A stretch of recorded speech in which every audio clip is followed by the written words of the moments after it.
Hi, I'm João. I'm 22 years old. I study law in Nova University of Lisbon, and I volunteered in Phnom Penh, Cambodia with UBELONG this past summer for 6 weeks at the Teaching English to Children project. Volunteering has always been something that I love doing, and I had two friends that went with UBELONG to Cambodia, and they said they loved it. The project was super well organized, and the support they gave you was amazing, so I just thought UBELONG was the wise choice to make. The school was actually a little far away from the center of Phnom Penh, so I just thought, okay, I'm really out of my element. John, the director, was really cool to me in the first day, and then he said he was gonna show me around the school, and the kids were all pushing me inside our classroom saying, "Teacher, it's here, it's here!"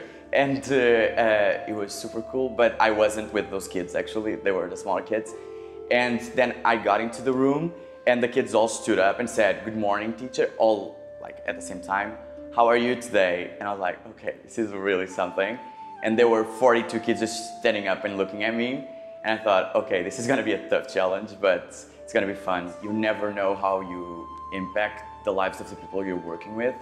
I had 42 kids to teach, and it was really hard. It was really fun, but it was really hard. I did try to get them some general knowledge because they were really closed from the world, like apart. They didn't even know where Cambodia was on a map. So I really tried to focus on those kind of areas, like where is Cambodia, where am I from, where are you from, what surrounds us and things like that, because I do think that's an important skill to have. And I love them, they were amazing, they really just filled my days with joy.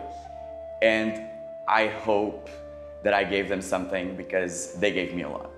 Phnom Penh is not a city you fall in love with immediately. It really grows on you. The day I got there, when I got to the airport, I thought, oh, I'm not gonna stay here for 6 weeks. No way, it's not gonna happen. Because it's a huge city and it's just chaotic. I took 2 hours to get to the volunteer house, and it usually takes half an hour because it was raining, the traffic is chaotic. But it really grows on you. It has amazing things to see. The National Museum, the Royal Palace, the Genocide Museum. Teach you about history and how mankind can do just horrible things and what Cambodian people went through. The volunteer house environment is amazing. People are always super nice. We always do stuff at night, even going for cupcakes, and they have the best brownies in Phnom Penh. So if you're going there, the brownies are amazing. And we always travel during the weekends. It's really cool. Cambodia is amazing. So we went to the most amazing places I've ever been in my life. Like to the beach, to the jungle, really amazing cultural places. And I met so many different people from different backgrounds, so many amazing people. I made friends for life. So that was amazing. I'm actually meeting one of my friends from Cambodia next week. So that's gonna be super fun. And I do think that the whole experience is not just volunteering, it's the social experience and the social part of it. And you just feel like people get you there, and you just get so much, so many different life experience, so many backgrounds, and you just get so lost in all of that because you just want to do it all. Advice I should give, okay, the tuk-tuks. You gotta be aware with the tuk-tuks, always trying to charge you extra. So you really need to get your bargain skills on point, because if you don't get your bargaining skills on point, you're gonna get robbed. You always bargain everything, basically. You're always bargaining in the markets. You have amazing things in the markets. You should shop for clothes in the markets. They're amazing. I love the Cambodian coffee that you can get from the streets. They have like these huge liter coffees with sweet milk. It's amazing. I miss it every day. Other advice I should give, when you travel, always travel by bus. It's not the most comfortable way to travel, but it's super cheap. And you meet a lot of people in buses, actually. About the volunteers, you should always have an open mind, because you'll meet people that are totally different from you. If you're willing to open yourself to people, people will open themselves to you. So, and that applies to all your experience with the volunteers in the house, with the people you're working with the people you meet on the streets. So it's just an amazing social and cultural experience. You just immerse yourself in the culture and you get so much out of it. It's not just volunteering, it's everything. I always have funny stories with the rain. Like when I was teaching my kids, it was like, I think it was a Wednesday afternoon actually, and it just started raining a lot, and they don't have glasses on their windows.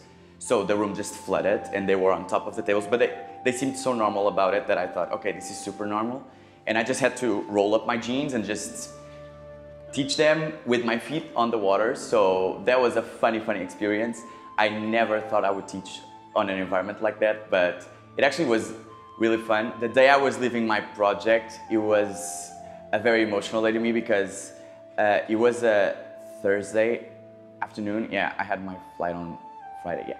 So it was a Thursday afternoon and the kids were all asking me, so you're coming back next week, right? And I really wanted to tell them that I was coming back next week, but I wasn't. And one kid, he looked up to me and he said, okay, teacher, I'm gonna learn a lot of English so that when you come back and meet us again, I'll be able to talk to you normally. And I said, I'm not sure I'm coming back or when I'm coming back. And he said, you are because you love us. And I just cried like a baby, not in front of him, of course. And the kids were just running when I got to the tuk-tuk. They were all just running after me. And it was the worst tuk-tuk ride ever. I just cried and got really silent. It was a really depressing day, but it was amazing to see that you just being there for them really makes a difference and really shows them that you care about them. So it was probably the most emotional memory I have of Cambodia. I really miss the kids.